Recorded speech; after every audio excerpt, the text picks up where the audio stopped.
Hi, I'm Chef Amy Hoagie, and I'm here to teach you how to play with food, where I take a classic recipe, change it up a little bit to create a whole new dish. And today I'm playing with pea salads. I've actually got peas and pickles and peanuts. Try saying that 4 times in a row. So I'm going to be adding about a half a cup of peas. This is about a 1-person serving.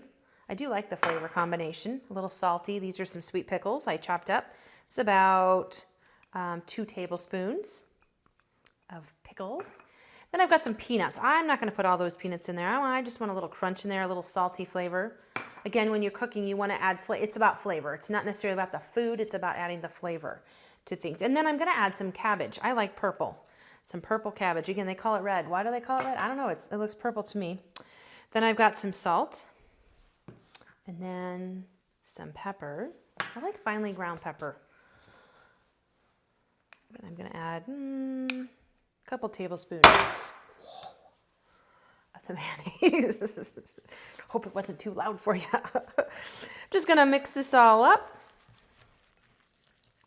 The mayonnaise kind of acts as a glue, holds it all together.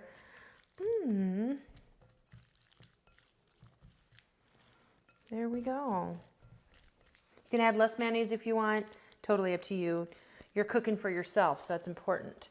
And anytime you cook anything at home, even if you add mayonnaise to it or butter, it's always better than if you go out to the store and have it pre-packaged or pre-made because you know exactly what just went in there.